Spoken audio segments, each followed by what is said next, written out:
Hello students, welcome to my channel home science exam master. आज हम लोग अपने मॉडल प्रैक्टिस सेट में एक नए मॉडल के साथ आए हैं। आपका एक कंप्लीट हो चुका है और आज का जो मॉडल है, प्रैक्टिस सेट है आपका, उसमें मैं आपको 62 क्वेश्चन के आंसर बताऊंगी। ठीक है, तो आप इसको देखें। और क्योंकि ये काफ़ी बड़ा होता है तो बहुत ज़्यादा एक्सप्लेन करना इसमें संभव नहीं हो पाता। मैं अपनी तरफ से कोशिश करूँगी कि एक्सप्लेन कर पाऊँ आपको। और चलिए फटाफट से हम लोग शुरू करते हैं। और शुरू करने से पहले अगर मेरा पढ़ाया हुआ आपको पसंद आता है तो कमेंट करें, लाइक करें, शेयर करें और मेरा चैनल ज़रूर सब्सक्राइब करें। आप जितना ज़्यादा कमेंट करते हैं और जितनी ज़्यादा लाइक्स होती हैं, मुझे उतना ज़्यादा मोटिवेशन मिलता है। बढ़ते हैं अपने पहले प्रश्न की ओर। पहला प्रश्न है हमारा, निम्न में से कौन सा सही नहीं है? मानव अधिकार दिवस 10 दिसंबर, विश्व रेड क्रॉस दिवस 8 मई, विश्व पर्यावरण दिवस 11 दिसंबर और विश्व एड्स दिवस 5 जून। तो इसमें से पूछा है कौन सा सही नहीं है। तो मानव अधिकार दिवस हमारा क्या 10 दिसंबर को होता है? हाँ। विश्व रेड क्रॉस दिवस 8 मई को होता है? हाँ, होता है। विश्व पर्यावरण दिवस 11 दिसंबर को होता है? नहीं, हम सभी को मालूम है कब होता है, 5 जून को। ओके, पर्यावरण दिवस कब होता है? 5 जून को होता है। और विश्व एड्स दिवस हमारा कब होता है? यह होता है 1 दिसंबर को। ओके, तो इसके साथ हमारा पहला और दूसरा जो है वो क्या है, ये पूछा है सही नहीं है। तो सही नहीं के लिए अगर सही ये पूछता तो पहला, दूसरा और तीसरा और चौथा, यहाँ पर ऑप्शन नंबर ए आपका करेक्ट होता है कि आपका विश्व पर्यावरण दिवस 5 जून को होता है और विश्व एड्स दिवस 1 दिसंबर को होता है। और यहाँ पे 11 और 5 जून ये दिया हुआ है, तो ये गलत है। तो अगला प्रश्न है हमारा, अब भारत को भगवत गीता की आवश्यकता नहीं है वरन फुटबॉल के मैदान की आवश्यकता है। यह कथन किसका है? डॉक्टर थॉमस वुड का, क्रो एंड क्रो का, स्वामी विवेकानंद का या स्वामी दयानंद का? तो यहाँ पर आपका स्वामी विवेकानंद के द्वारा, इन्हीं के नाम से हमारा युवा दिवस मनाया जाता है। और स्वामी विवेकानंद के द्वारा ही यह कथन कहा गया कि भगवत गीता की आवश्यकता नहीं वरन फुटबॉल के मैदान की आवश्यकता है। जिंक फॉस्फाइड एक जहर के रूप में के लिए प्रयुक्त होता है। जिंक फॉस्फाइड का प्रयोग किसके रूप में मतलब किस को मारने के लिए किया जाता है? तो दीमक है आपका, दीपक लिखा है तो यहाँ दीमक रहेगा। तिलचट्टा, चूहे, घरेलू मक्खी। तो यहाँ पर माउस को मारने के लिए हमारे जिंक फॉस्फाइड जहर की आवश्यकता होती है, इसका प्रयोग किया जाता है। यदि बच्चे को कोई कीड़ा काटता है तो दर्द नियंत्रण के लिए कौन सी दवाई नहीं देनी चाहिए? तो अगर बच्चे को कोई कीड़ा काट रहा है तो दर्द नियंत्रण के लिए उसको क्या, एस्पिरिन और इब्रोप्रोफेन और सब दिया जा सकता है। तो यहाँ पर कौन सी दवा नहीं दी जानी चाहिए? तो हम सभी जानते हैं पैरासीटामोल जो है ये फीवर के लिए दी जाने वाली दवाएं हैं। और कोरोना काल में हम लोगों को खूब पैरासीटामोल का इम्पोर्टेंस पता चल गया है। गुड एवं हेट का कथन है कि एक अवधारणा जिसको हम परखते हैं कि वह सही है या गलत है। वैज्ञानिक थ्योरी है, परिकल्पना है, उद्देश्य है या प्रश्नावली है? तो जिसको हम परखते हैं यहाँ पर ये प्रश्न की देखते हैं कि वो सही है या गलत है।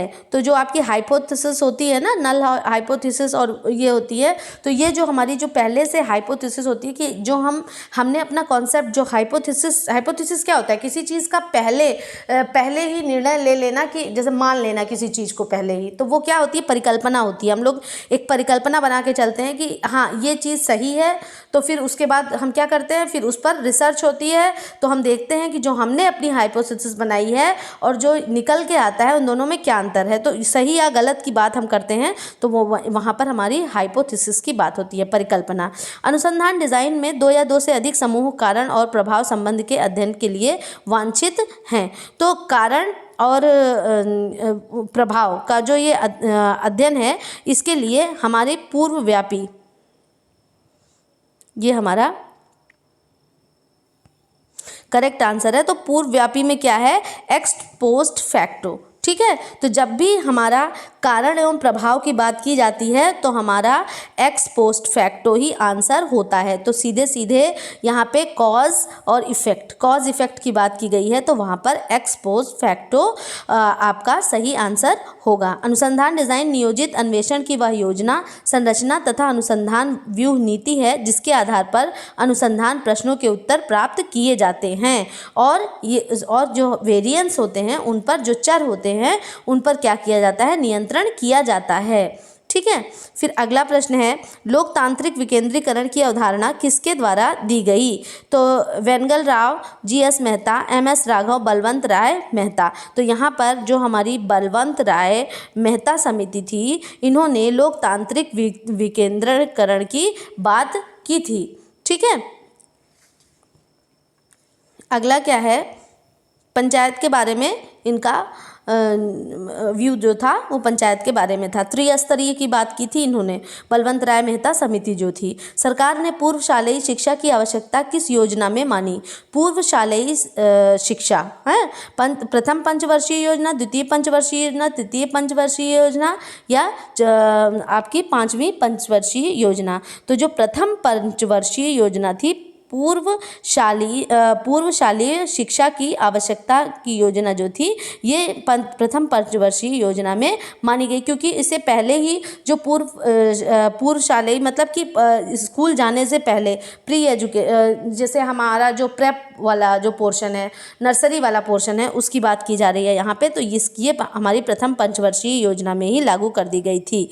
अगला प्रश्न है, एक एजेंसी जो बड़ी संख्या में लोगों और अन्वेषण कार्य करने वालों के बीच की खाई पाटने का कार्य करती है, तो वो एजेंसी कौन सी है? तो पहला है विस्तारण है, ग्राम पंचायत है, और फिर उसके बाद आपका नीचे मिट गया है विद्यालय है और सामाजिक समूह है। तो ये जो प्रश्न है आपका, ये एक्सटेंशन एजुकेशन से है। एजेंसी जो बड़ी संख्या में लोगों और अन्वेषण कार्य करने वालों के बीच में खाई पर, मतलब कि जो साइंटिस्ट हैं और जो पीपल हैं, विलेजर्स हैं, उनके बीच में जो खाई का पाटने का काम जो करता है वो एक्सटेंशन वर्कर करता है, एक्सटेंशन एजुकेटर करता है। और यहाँ पे एक्सटेंशन एजुकेशन के अंतर्गत ये है, आपको इंग्लिश में लिखा हुआ एक्सटेंशन आपको वहाँ पर मिल जाएगा। और हमारा अगला प्रश्न है,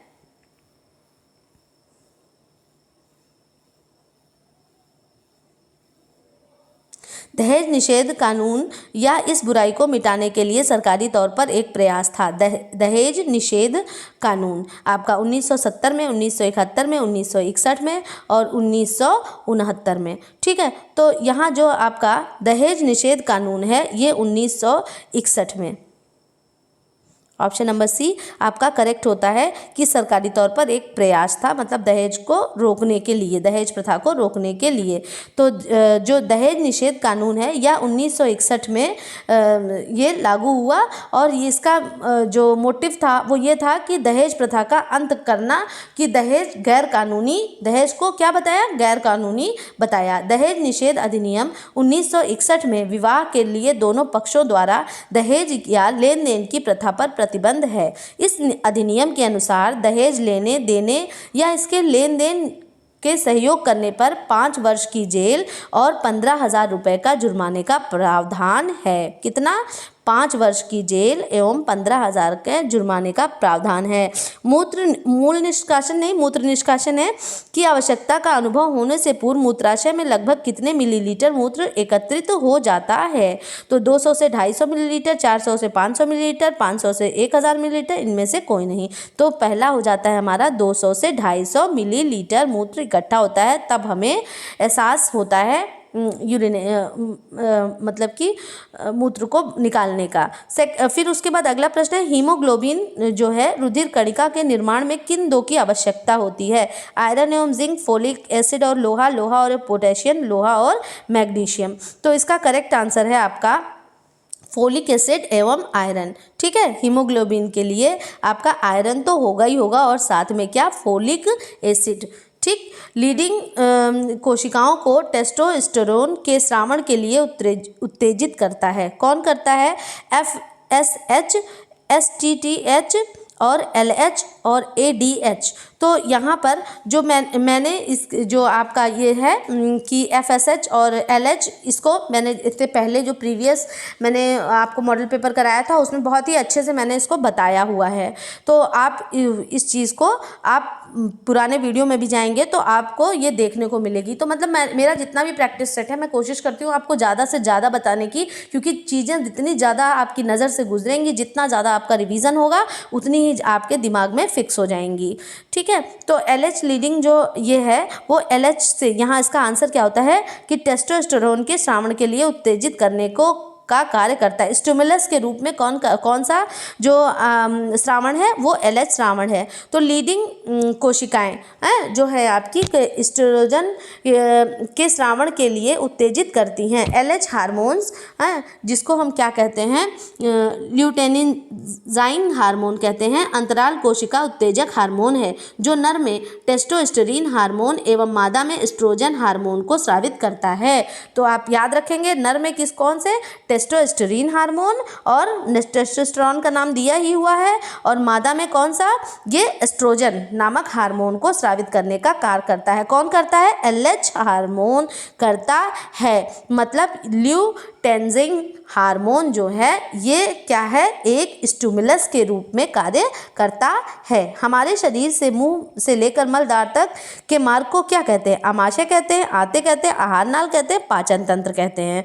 तो यहाँ पर जो पूरा हमारे मुख से लेकर के मल द्वार तक का जो मार्ग है उसको हम किस नाम से जानते हैं, आहार नाल के नाम से जानते हैं। तो मानव शरीर के आहार नाल 9 सेंटीमीटर या 25 से 30 फीट लंबी नलिका होती है। 9 सेंटीमीटर मतलब कि उसका व्यास होता है और 25 से 30 फीट लंबी नलिका होती है जो मुख से शुरू होकर मलाशय तक जाती है। आहार नाल हमारे द्वारा ग्रहण किए गए भोजन को ग्रास नाल, ग्रसनिका, आमाशय, वेदांत से होकर गुजरती है तथा अंत में आहार के पचने के बाद अवशिष्ट पदार्थों को मलाशय और गुदा मार्ग से के माध्यम से क्या करती है, बाहर निकाल देती है। तो इसका करेक्ट आंसर हमारा आहार नाल होगा।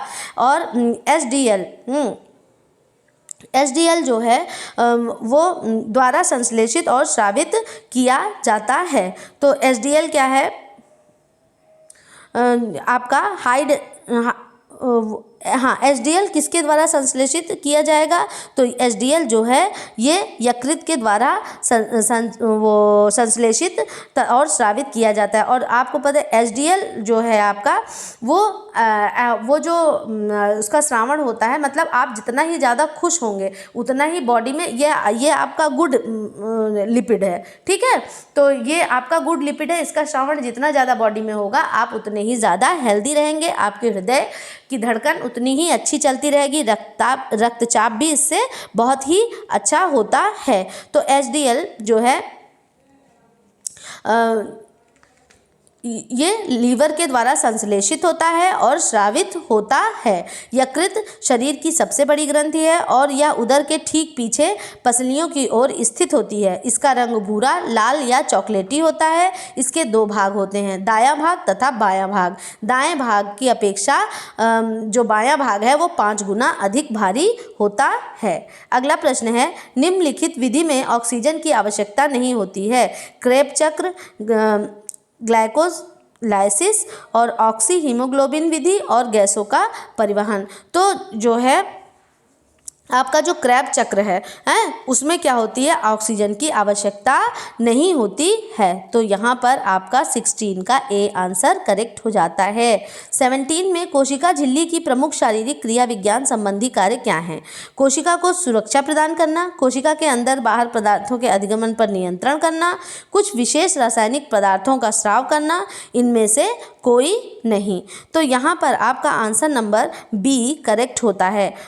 कोशिका ये क्या है, कोशिका के अंदर एवं बाहर के पदार्थों का अभिगमन करना। और जो कोशिका झिल्ली होती है इसमें छोटे छोटे से रंध्र होते हैं जिससे आवागमन बना रहता है। न्यूक्लिक से रहित जंतु कोषाणुओं में निम्न में से किसका अभाव रहता है। न्यूक्लिक से रहित, ठीक है, तो जंतु कोशिका मतलब एनिमल सेल्स की बात कर रहा है। निम्न में से किसका अभाव रहता है। क्रोमोसोम का, राइबोसोम का, लाइसोसोम का, अंतःप्रद्रव्य जालिका का। तो यहाँ पर आपका आंसर होता है कि अगर न्यूक्लिक नहीं है जो मतलब अगर उसका मतलब केंद्रक नहीं है तो उसमें किसका अभाव रहेगा, क्रोमोसोम्स का अभाव रहता है। क्योंकि जो हमारे क्रोमोसोम्स हैं जो उसके छोटे छोटे पतले पतले से महीन से तंतु क्रोमेटिन वगैरह है वो सब किसमें, केंद्रक में ही उपस्थित होता है। ORS में ग्लूकोज इसके लिए मिलाया जाता है, सोडियम का अवशोषण, ऊर्जा का स्रोत, स्वाद कोई नहीं। तो जो ORS है उसमें ग्लूकोज क्यों मिलाया जाता है, ग्लूकोज इसलिए मिलाया जाता है कि यह ऊर्जा का स्रोत है। तो यहाँ पर एनर्जी का सोर्स है, इसीलिए इसमें ORS में ग्लूकोज मिलाया जाता है।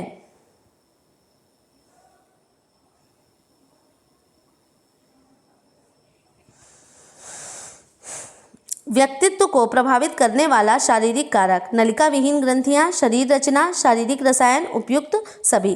तो व्यक्तित्व को प्रभावित करने वाला शारीरिक कारक क्या हो जाएगा आपका कि इसमें नलिका विहीन ग्रंथियां भी होंगी, शरीर रचना भी, और शारीरिक जो आपके रसायन, जो हार्मोन्स का सिक्रीशन होता है वो। ठीक, तो यहाँ पर ऑप्शन नंबर डी यहाँ पर आपका करेक्ट होता है। तो एक व्यक्ति का जो व्यक्तित्व है उस पर बहुत से कारक हैं जो कि प्रभाव डालते हैं, जैसे वंशानुक्रम का प्रभाव होता है, जैविक कारक का, शारीरिक रचना का प्रभाव होता है, दैनिक प्रवृत्तियों का प्रभाव होता है, शारीरिक रसायन तत्वों का प्रभाव होता है, नलिका विहीन ग्रंथियों का व्यक्तित्व पर प्रभाव होता है। ठीक है, तो यहाँ पर ऑप्शन नंबर डी करेक्ट होता है। हमारा अगला प्रश्न है, प्रयोगशाला में कार्य करते समय छात्रों के में किस दृष्टिकोण का विकास होता है? सौंदर्यात्मक, वैज्ञानिक, व्यावसायिक, इनमें से कोई नहीं। तो प्रयोगशाला में जब बच्चे कार्य करेंगे, लैब में अगर कार्य कर रहे हैं बच्चे, तो उसमें किस चीज़ का विकास होगा? तो उसमें साइंटिफिक जो चीज़ें हैं, मतलब वैज्ञानिक दृष्टिकोण का क्या होता है, विकास होता है, क्योंकि हम वहाँ पर सिद्ध करते हैं और स्टेप बाय स्टेप चीज़ों को सीखते हैं। मस्तिष्क अपने वयस्क भार का 90% तक पहुंचता है जब बालक की आयु कितने वर्ष की होती है? 4 वर्ष, 5 वर्ष, 6 वर्ष और 7 वर्ष। तो यहाँ पर आपका आंसर नंबर सी करेक्ट होता है। जब बालक 6 साल का होता है तो वहाँ पर क्या होता है, उसकी वो मस्तिष्क का जो वयस्क भार का 90% तक वो पहुँच जाता है। जब ध्वनिग्राम को एक साथ कर उन्हें शब्द बनाने के लिए मिलाया जाता है तब रूपग्राम बनता है। जहाँ ध्वनिग्राम होते हैं, लकारी वाले, भाषा बनाने वाले, तुतलाने वाले, कुंजन करने वाले। तो यहाँ पर आपका करेक्ट आंसर होता है भाषा बनाने वाले। जब ध्वनिग्राम को एक साथ करके, ठीक है, जो ध्वनियाँ हैं उसको एक साथ करके शब्द बनाते हैं, तो क्या होता है, जब हम शब्द का निर्माण करते हैं तो भाषा बनाने वाली ध्वनियों का निर्माण होता है। निरंतर भग्नाशा की स्थिति में व्यक्ति के व्यक्तित्व पर क्या प्रभाव पड़ता है? संतोषी व्यवहार का हो जाता है, इच्छाएं कल्पनाएं करना बंद कर देता है, व्यक्तित्व विघटित हो जाता है, उपयुक्त सभी। तो यहाँ पर आपका करेक्ट आंसर होता है कि जब भी भग्नाशा आएगी तो क्या होगा, आपका व्यक्तित्व विघटित हो जाएगा। ठीक है, तो भग्नाशा की स्थिति में व्यक्ति के व्यक्तित्व पर क्या प्रभाव पड़ता है? तो व्यक्ति का व्यक्तित्व क्या हो जाता है, विघटित हो जाता है। कोई व्यक्ति जब दुश्चिंता, एंजाइटी का सामना करता है तो उसका व्यवहार बच्चे वाले अथवा अपने पहले वाले व्यवहार की ओर चला जाता है। तो यह क्या कहलाता है? यह दमन कहलाता है, तर्क सम्मतिकरण कहलाता है, तदात्मीकरण कहलाता है, या प्रत्यावर्तन कहलाता है? तो इसमें आपका रिग्रेशन कहलाता है। ठीक है, क्योंकि वापस जा रहा है ना, तो प्रत्यावर्तन यहाँ पर हो जाता है। तो यहाँ पर ऑप्शन नंबर डी आपका करेक्ट होता है। तो जब कोई व्यक्ति जैसे दुश्चिंता में चला जाता है तो क्या हो जाता है, उसका व्यवहार अपने बचपन के व्यवहार की तरह हो जाता है। अगला प्रश्न है, समाज मिति एक बच्चे का मापने का एक उपकरण है। समाज मिति जो है वो बुद्धिमत्ता स्तर, व्यवहार समस्याएं, समूह के साथ संबंध, अभिभावकों के साथ संबंध। तो यहाँ पर जो समाज मिति, क्योंकि बच्चा समाज में रहता है तो हम देखेंगे कि बच्चे का सामाजिकरण किस प्रकार से हुआ। तो जैसे बच्चा है तो उसका एक पीयर ग्रुप होगा जिसमें कि वो खेलता है, जिसमें बच्चों के साथ रहता है, बातें करता है। तो वहाँ पे क्या हो गया कि समूह के साथ संबंध, समाज मिति में क्या, समूह के साथ संबंध को देखा जाएगा। इम्यूनोग्लोबिन जो शिशुओं में एलर्जी के लिए उत्तरदायी है, इनमें से क्या है? इम्यूनोग्लोबिन शिशुओं की में एलर्जी के लिए 1GM, 1GG, 1GE और 1GD। ठीक है, तो इम्यूनोग्लोबिन की यहाँ पर बात कर रहा है, तो यहाँ पर आपका सेकंड ऑप्शन करेक्ट होता है कि आपका IgE जो है ये एलर्जी के लिए उत्तरदायी है। वो गलती से मैंने 1 पढ़ दिया। ये IgE क्या है, आप शिशुओं की एलर्जी के लिए उत्तरदायी है। शिशु के जन्म के पश्चात माँ का पहला दूध जो शिशु को प्रतिरक्षा देता है वो क्या कहलाता है? सीरम है, कोलेस्ट्रॉल है, कोलेस्ट्रम है या ऑक्सीटोसिन है? तो जो पहला गाढ़ा दूध होता है माँ का वो क्या होता है? हमारा कोलेस्ट्रम होता है, जो कि शिशु को क्या देता है? प्रतिरक्षा प्रदान करता है। शिशु के कपड़ों में यह गला आरामदायक होता है। कार्टल, गोल गला, बड़ा गला, चौकोर गला। तो शिशु के कपड़े के गले की यहाँ पे बात कर रहे हैं। तो शिशु के कपड़े में कौन सा गला सबसे ज़्यादा आरामदायक होता है? गोल गला सबसे ज़्यादा आरामदायक होता है। ठीक है। और अगर स्लीव्स की बात करते हैं तो बच्चों के कपड़े के लिए कौन सी स्लीव सबसे ज़्यादा बढ़िया होती है? रेगलन स्लीव्स सबसे ज़्यादा अच्छी होती है। प्रसव के बाद शिशु की नाल को कब काटना चाहिए? 2 घंटे बाद, उसमें स्पंदन रुक जाए, तत्काल, जब चाहे तब काट दें, ऐसा कुछ होता है? तो यहाँ पर क्या होता है? जब उसमें स्पंदन रुक जाता है तब उसको काट दिया जाता है। अगला प्रश्न है हमारा, बढ़ते हैं अगले प्रश्न की ओर। और अगला प्रश्न है,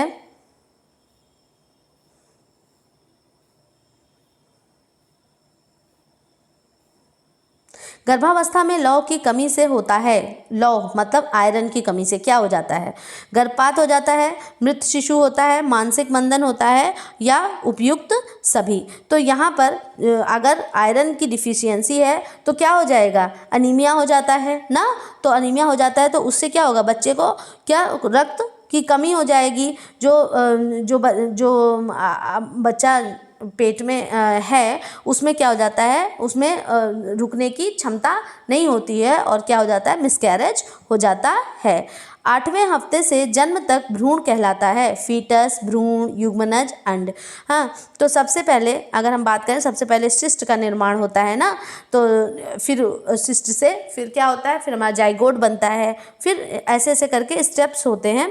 तो यहाँ पर आपका करेक्ट आंसर हो जाता है 8वें हफ्ते से जन्म तक भ्रूण। तो फीटस तो सबसे लास्ट में ही होता है ना। फिर फीटस के बाद क्या हो जाता है? हमारा नियोनेट हो जाता है। ठीक है, एम्ब्रियो होता है, एम्ब्रियो के बाद फीटस होता है, फीटस के बाद नियोनेट हो जाता है। शिशु के जन्म के पश्चात माँ के स्तनों से सर्वप्रथम जो पदार्थ निकलता है वो क्या है? सेक्ट्रम, कोलेस्ट्रम, मेकोनियम, इनमें से कोई नहीं। तो यहाँ पर आपका कोलेस्ट्रम करेक्ट आंसर होता है। पीला पदार्थ क्या है? कोलेस्ट्रम होता है। साइकोसेक्सुअल थ्योरी दी गई है। तो साइकोसेक्सुअल थ्योरी की बात अगर हम करते हैं तो वो किसके द्वारा दी गई है? सिगमंड फ्रायड के द्वारा दी गई है। ठीक, ईगो और सुपर ईगो वाली जो थ्योरी है वो है आपकी फ्रॉइड के द्वारा दी गई हुई थ्योरी है। और पियाजे के निम्नलिखित में से किसमें कल्पना के महत्व को कम आंका गया है? कल्पना का महत्व जो है उसको कम, संज्ञानात्मक क्षमताएं, भाषा का महत्व, सामाजिक अन्योन्यान क्रियाओं का महत्व या सभी। तो यहाँ पर आपका करेक्ट आंसर होता है संज्ञानात्मक सक्षमताएं। पियाजे के निम्नलिखित में से किस कल्पना में महत्व को कम आंका गया है? तो जो उसका जो कल्पना का महत्व है उसमें किसमें? संज्ञानात्मक क्षमताओं में कम मापा गया है। मतलब ये जो आपकी कॉग्निटिव एबिलिटीज़ हैं उनके बारे में बात कर रहा है। अगला प्रश्न है, एरिक्सन का विश्वास बनाम अविश्वास का विकास का चरण फ्रॉइड के से निकटतम मेल खाता है। इरिक एरिक्सन जिन्होंने 8 उनकी स्टेजेस में उन्होंने बांटा, और फ्रॉइड की कितनी थी? 4 स्टेजेस थी ना। सेंसरी मोटर इस तरह से करके 4 स्टेजेस हैं उनकी हैं पियाजे की। और अगर नैतिक विकास की बात करते हैं तो नैतिक विकास में 3 अवस्थाएं हैं। ठीक है, सॉरी, नैतिक विकास में दो अवस्थाएं हैं। और आपकी जो कॉग्निटिव की बात करते हैं तो उसमें क्या होता है? 4 अवस्थाएं हो जाती हैं ना। अब पहली है सेंसरी मोटर, दूसरी है प्री ऑपरेशनल, किसकी? हम सिगमंड फ्रायड की बात कर रहे हैं। सॉरी, जीन पियाजे की बात कर रहे हैं, जो कि कहाँ? स्विट्जरलैंड के साइंटिस्ट हैं। इन्होंने 4 भागों में बांटा। सबसे पहले सेंसरी मोटर, फिर प्री ऑपरेशनल, फिर ऑपरेशनल, फिर उसके बाद आपकी फॉर्मल, औपचारिक। ठीक है। एरिक्सन ने इन्होंने अपने जो स्टेजेस का वर्गीकरण किया वो 8 भागों में किया। तो यहाँ पे क्या पूछ रहा है, एरिक्सन का विश्वास बनाम अविश्वास, विश्वास बनाम अविश्वास का विकास फ्रायड चरण फ्रायड के किससे निकटतम उससे मेल खाता है। तो मतलब बच्चा विश्वास मतलब कि विश्वास की भावना आती है या दूसरों के ऊपर विश्वास नहीं करता है। तो जनितीकरण चरण, विभंधक चरण, मौखिक चरण और मात्ररति चरण। तो यहाँ पर आपका मात्ररति चरण जो है इससे बच्चा ये क्या करता है, मेल खाता है। एरिक्सन का विश्वास बनाम अविश्वास और फ्रायड के निकटतम उससे मेल खाता है। तो फ्रायड ने उसके साथ साथ में एक थ्योरी दी जिसमें मुखी अवस्था, गुदी अवस्था का वर्णन किया था ना, उसकी यहाँ पर बात हो रही है। और एरिक्सन का विश्वास बनाम अविश्वास मतलब जो लोग उसके पास में रहते हैं उनके ऊपर वो विश्वास करता है, उन्हीं लोगों के पास जाता है। तो जैसे माँ से प्यार करना, हाँ ये हो गया। और फ्रायड क्योंकि मुखी अवस्था में होता है तो माँ से क्या, माँ सकिंग करता है, मिल्क फीडिंग, ब्रेस्ट फीडिंग करता है। तो वही वाली अवस्था की यहाँ पर बात हो रही है, मात्ररति चरण। थोड़ा सा यहाँ पे मनोलैंगिक विकास की बात यहाँ पे की गई है कि बच्चा जो मनोलैंगिक, अभी साइकोसेक्सुअल थ्योरी थी जो फ्रॉइड की, उसी के अंतर्गत ये आया हुआ है मात्ररति चरण। किशोरावस्था, एडोलसेंस शब्द लैटिन क्रियापद एडोलसीर से लिया गया है जिसका मतलब क्या है, समझ, वास्तविकता, विकास, परिपक्वता की ओर। तो यहाँ पर आपका ऑप्शन नंबर डी करेक्ट होता है। यहाँ परिपक्वता है, परिपक्वता लिखा है तो परिपक्वता की ओर, ठीक है। तो बच्चा जब क्या जो एडोलसेंस शब्द है, जब किशोरावस्था आती है तो बच्चा परिपक्वता की ओर बढ़ता है, ठीक है। परिपक्व नहीं होता बल्कि परिपक्वता और वृद्धि की ओर बढ़ता है। अगला प्रश्न है, हॉरलॉक के अनुसार शैशवावस्था क्या है। शैशवावस्था हॉरलॉक का अलग डिवीजन है। जन्म से 2 वर्ष, जन्म से 2 सप्ताह, गर्भाधान से 2 सप्ताह, गर्भाधान से 2 वर्ष तक।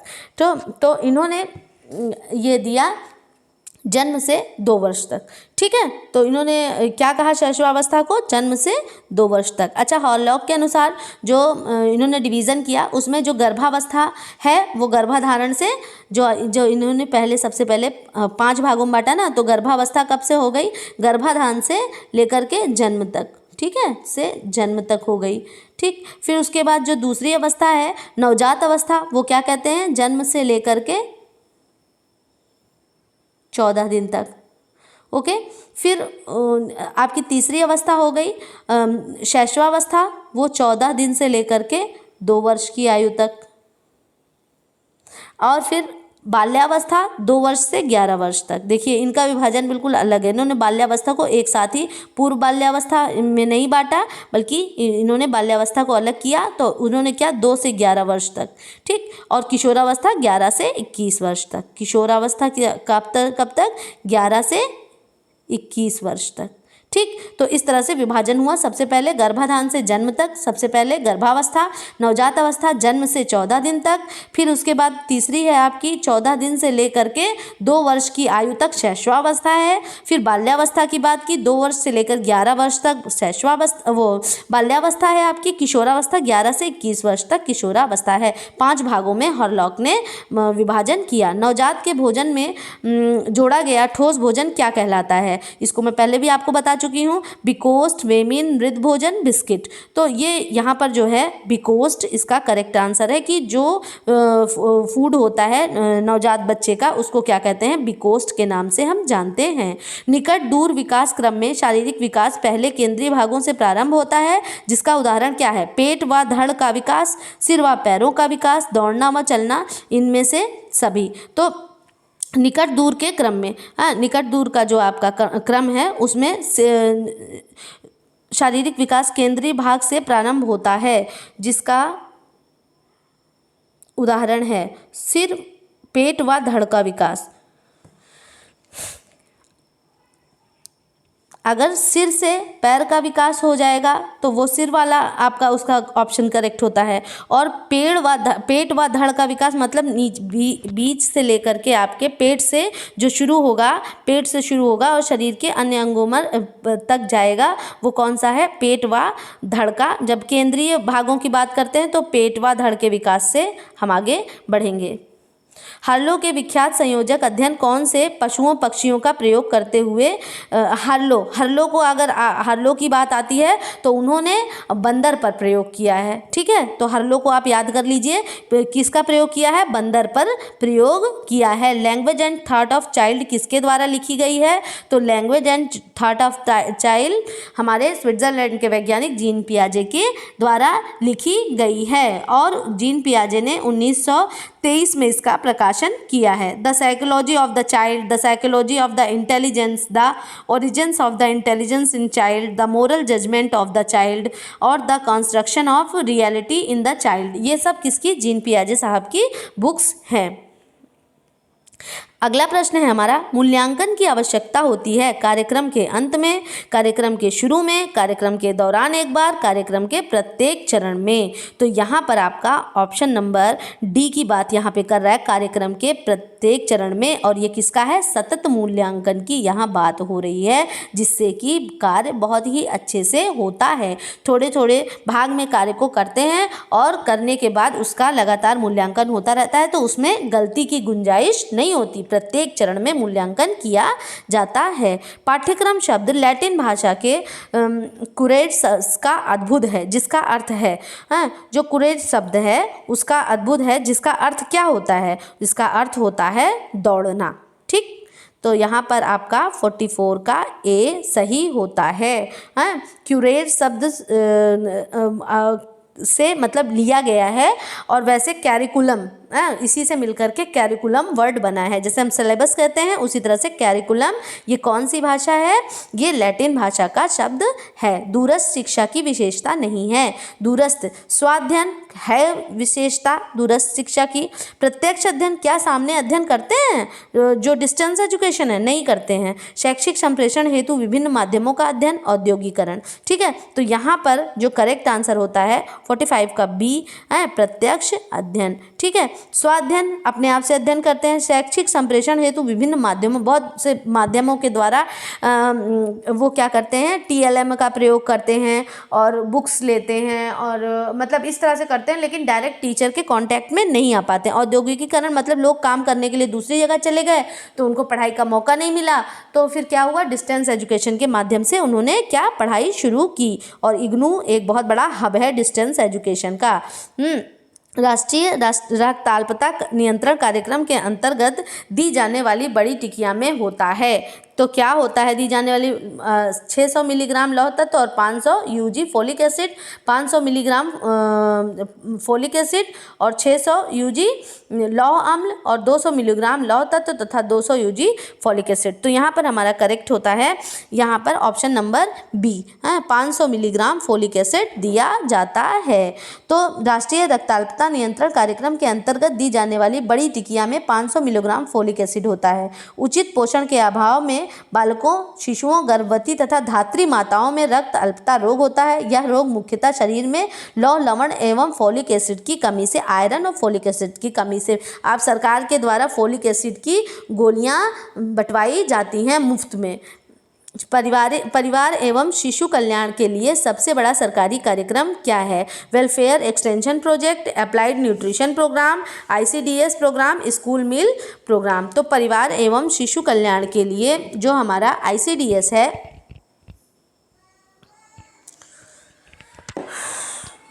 इंटीग्रेटेड चाइल्ड डेवलपमेंट स्कीम या सर्विसेज, और इसमें क्या है 1975 में इसकी स्थापना हुई है। इसमें समन्वित बाल विकास परियोजना भी कहते हैं। भारत में स्कूल पूर्व बालकों में एवं गर्भवती एवं धात्री माताओं में स्वास्थ्य में सुधार लाने के लिए इस योजना का आरंभ किया गया। अगला प्रश्न है, समुदाय के लिए पोषण कार्यक्रम में सफल परिणाम के लिए किए जाने वाले कदमों का सही क्रम बताएं। तो इसमें सही क्रम सबसे पहले क्या हो जाएगा, समस्या को प्राथमिकता देना, लक्ष्य पहचानना, उद्देश्य का निर्धारण करना और कार्यान्वयन करना। तो यहाँ पर सबसे पहले हमारा हो जाता है, जब भी हम बार बार बताते हैं स्टेप्स अगर पूछा जाए, सबसे पहले identify the problem, select the goal. ठीक है, इस तरह से होता है। तो सबसे पहले यहाँ पर पहला तो ये सही होगा, लक्ष्य को पहचानेंगे, हाँ ये दूसरा सही हो जाएगा, लक्ष्य को पहचान लेंगे, और फिर उसके बाद फिर उद्देश्य का निर्धारण,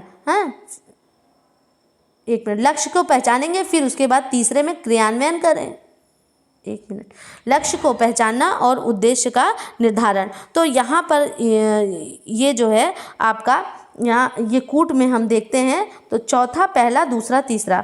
चौथा, सबसे पहले एग्जीक्यूट करेंगे प्लान को, और पहला समस्या को प्राथमिकता देना, फिर उसके बाद दूसरा है लक्ष्य को पहचानना, तीसरा है उद्देश्य का निर्धारण करना।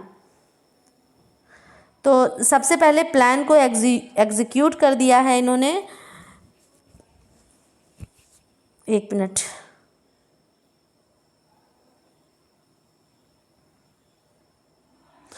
जी हाँ, सबसे पहले क्रियान्वयन कर दिया। जिस हिसाब से आंसर दिया हुआ है मैं आपको उस तरह से बताती हूँ कि समुदाय के लिए पोषण कार्यक्रम में सफल परिणाम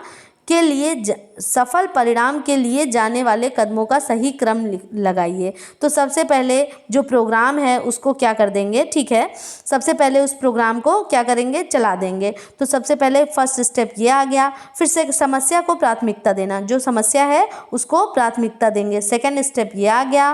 फिर आपका लक्ष्य को पहचानना तीसरा हो गया। फिर उसके बाद उद्देश्य को निर्धारण करना, ये चौथा हो गया। अच्छा, ये जो है कि अभी ये कार्यक्रम लागू नहीं हुआ है, उससे पहले ही जब हम किसी फील्ड में जा रहे हैं तो उस समय हम किस प्रकार से उसको एग्जीक्यूट करेंगे। तो सबसे पहले प्लान एग्जीक्यूट कर लेंगे, फिर उसके बाद जो समस्या को प्राथमिकता देने की बात कर रहा है, आइडेंटिफाई नहीं करने की बात कर रहा है, मतलब इनको समस्या पता है ना, तो इसलिए ये पहला नहीं हुआ है। वही मैं सोच रही थी, कार्यान्वयन सब एग्जीक्यूट कर दिया। फिर जो हमें प्रॉब्लम पहले से पता है तो उस प्रॉब्लम को सबसे पहले प्राथमिकता देंगे। फिर क्या करेंगे, लक्ष्य को पहचानेंगे कि हमारा लक्ष्य क्या है और उद्देश्य का निर्धारण हमें क्या प्राप्त करना है। तो इस तरह से आपका करेक्ट हो जाता है। निम्नलिखित में से कौन सा समग्र के भागों की तुलना में उपयोग के लिए सबसे उत्तम है।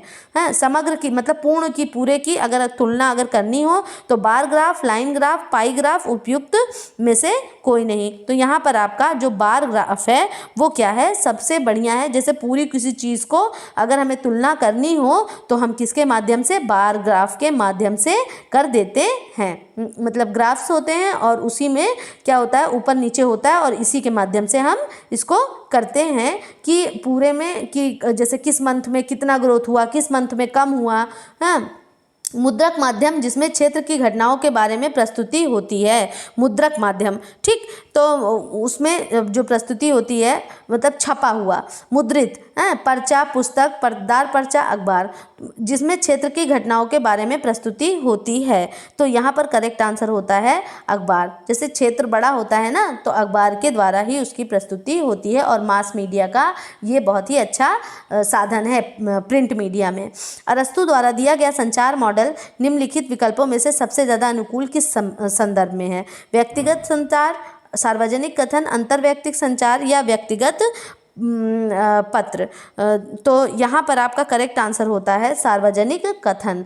जो आपका इथोस, लॉगोस, पैथोस है ना, तो यही क्या है, अरस्तु का मॉडल है। चपटी कठपुतली जो कसकर खींचे गए सफ़ेद कपड़े के पर्दे पर पीछे पार्श्व से आती हुई रोशनी सहित चलाई जाती है, वो क्या कहलाती है। तो वो हमारी कहलाती है शैडो कठपुतली। मतलब पीछे से अगर परछाई आ रही है तो वो क्या है, पीछे पर्दे के पीछे है ना, तो वो हमारी शैडो कठपुतली है, ठीक।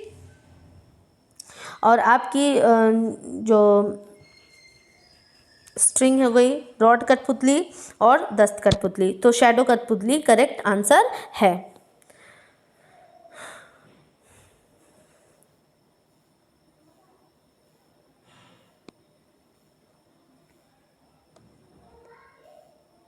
अगला प्रश्न है हमारा, निम्न में से गृह विज्ञान शिक्षण का सामान्य सिद्धांत कौन सा है। निश्चित उद्देश्य का सिद्धांत, व्यक्तिगत विभिन्नता का सिद्धांत, चयन का सिद्धांत, उपरोक्त सभी। तो यहाँ पर आपका करेक्ट आंसर होता है आंसर नंबर डी। गृह विज्ञान शिक्षण की बात कर रहा है का सामान्य निश्चित उद्देश्य होता है। व्यक्तिगत भिन्नता, हर बच्चा अपने आप में भिन्न है। चयन का सिद्धांत मतलब जो आप चुनना चाहें उसको चुन सकते हैं, और ये तो इसीलिए ऑप्शन नंबर डी करेक्ट होता है। उत्तर प्रदेश इस परंपरागत लोक थिएटर का मूल राज्य है। यात्रा, बुर्रा कथा, विदेशिया और रामलीला। तो उत्तर प्रदेश की अगर बात हो रही है तो रामलीला को हम कैसे भूल सकते हैं, तो रामलीला यहाँ पर करेक्ट आंसर होता है। निम्नलिखित में कौन सा कला का तत्व है, तो कला के तत्व की बात यहाँ पर कर रहा है। तो कला संतुलन है, लय है, दबाव है, रेखा है। तो यहाँ पर रेखा जो है ये क्या है, आपका कला का तत्व है। अच्छा, संतुलन, रिदम है आपका एम्फेसिस, ये क्या है, कला के सिद्धांत हैं। और कला के जो वो तत्व हैं वो निम्न हैं। कौन कौन से हैं, अंतराल, रेखा, आकृति, तान हैं, और ये सब क्या है, ये आपके कला के तत्व हैं। और जो कि संतुलन, दबाव, लय, जो ये सब है ये आपके कला के सिद्धांत के अंतर्गत आते हैं। अगला प्रश्न है, निम्नलिखित में से किसे डार्ट को ध्रुवीय बिंदु तक खींचा जा सकता है। ध्रुवीय बिंदु तक कहाँ से खींचा जा सकता है, French dot, fish dot, designers dot और ड्रेस मेकर डॉट। तो यहाँ पर आपका करेक्ट आंसर होता है फिश डॉट। ठीक है, फिश डॉट जो होती है उसका आकार ऐसा होता है। ठीक, तो ये जो पड़ती है इसको ध्रुवीय बिंदु तक, मतलब जहाँ से इसको जैसे हमने डाला कपड़े में तो ये इस जगह तक पूरी डाली जा सकती है। ठीक, ध्रुवीय बिंदु तक इसको खींचा जा सकता है। अगला प्रश्न है, मकान की दिशा या स्थापना इस प्रकार हो कि प्राकृतिक तत्वों का अधिक से अधिक लाभ मिले तो उसे क्या कहते हैं। अवस्थान, कक्ष विस्तार, सौर विकिरण, दिशा मान। तो यहाँ पर आपका करेक्ट आंसर होता है अवस्थान। मकान की दिशा स्थान इस प्रकार की हो कि प्राकृतिक तत्वों का अधिक से अधिक लाभ मिले, वो क्या है, अवस्थान के अंतर्गत आता है। अगला प्रश्न है, फर्श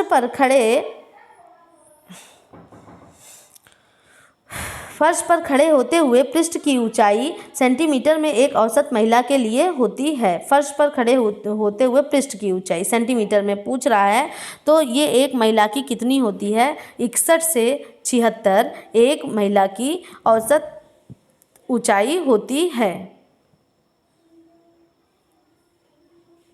ऑप्शन नंबर डी यहाँ पर करेक्ट होता है। घरेलू रसोई गृह का योजना बनाते समय सही दिशा का चुनाव करें। रसोई की पश्चिम दिशा पर होना, रसोई का उत्तर दिशा पर होना, रसोई का पूर्वी दिशा पर होना, रसोई का दक्षिणी दिशा पर होना। तो यहाँ पर आपका करेक्ट आंसर होता है पूरब की ओर होनी चाहिए, जिधर से सूर्योदय होता है। अगला, एक रसोई में कार्य त्रिकोण किसके बीच संचरण की रेखा दर्शाता है। ये प्रश्न यूजीसी नेट में भी पूछा जा चुका है। तो आपका जो ट्रायंगल बनता है, वर्क ट्रायंगल, वो किसके मध्य बनना चाहिए, तो रेफ्रिजरेटर, सिंक और कुकिंग सरफेस के अंतर्गत बनना चाहिए। जैसे मान लीजिए यहाँ रेफ्रिजरेटर रखा है, यहाँ सिंक रखा है और यहाँ पर हमारी कुकिंग रेंज है, तो इस तरह से क्या होना चाहिए, त्रिकोण बनना चाहिए। ओके। अगला है, समय तथा गति अध्ययन की कौन सी तकनीकी दोनों हाथों से हलचल पर विचार करती, दोनों हाथों से हलचल पर विचार करती है। अभी हमने वर्क सिंप्लीफिकेशन में खूब पढ़ा कि दोनों हाथ से ऑपरेशन करेंगे, तो आप ऐसे ही याद किए रहेंगे, ऑपरेशन चार्ट, दोनों हाथों पर से विचार करती है। श्रम के कारण थकावट अनुभव करने की शरीर की स्थिति को इनमें क्या कहा जाता है, उदासी, चिड़चिड़ाहट, थकान, अवसाद। तो जब शरीर थक जाता है उस टाइम की बात हो रही है, तो वो क्या है, हमारी फटीग है। श्रम के कारण थकावट जब अनुभव होती है तो वो क्या हो जाती है, हमारी थकान हो जाती है। और थकान दो तरह की होती है, एक होती है शारीरिक और दूसरी होती है मनोवैज्ञानिक। समूह, कुल, वंश, गांव, सामाजिक वर्ग की सीमाओं के अंतराल विवाह की प्रथा जानी जाती है। तो इसके अंतर्गत आता है हमारा सगोत्र विवाह, जिसको हम इंडोगामी के भी नाम से जानते हैं। तो यहाँ पर आपका प्रश्न ये आज का पूरा होता है। सीमाओं के अंतर्गत जब विवाह किया जाता है तो उसको हम क्या कहते हैं, सगोत्र, मतलब एक ही गोत्र में जब शादी हो रही है तो हम सगोत्र विवाह कहते हैं। ठीक है, तो इसी के साथ में आज का हमारा जो मॉडल प्रैक्टिस सेट है वो ख़त्म होता है। और इतना ज़्यादा बनाने में टाइम भी बहुत ज़्यादा लग जा रहा है और मैं बहुत ज़्यादा आपको समझा भी नहीं पा रही हूँ। तो अगर आप अगर ठीक है, अगर आपको क्वेश्चन अटेंड करने हैं, अगर आपको ठीक लगता है तो बताएं कि इसी तरह से बताऊं या फिर जैसे कम क्वेश्चन बताती हूँ तो एक्सप्लेन ज़्यादा करती हूँ, जैसा आपको समझ में आया आप बताइए। लेकिन ये है कि इस तरह से बताने से आपके ज़्यादा से ज़्यादा क्वेश्चन आपकी नज़रों से गुजरेंगे। ठीक है, तो आज के लिए बस इतना ही। अब इसके आगे मैं कल कुछ नया अपलोड करूँगी और आप लगातार पढ़ते रहें। हाँ, keep learning, keep going. Okay, thank you.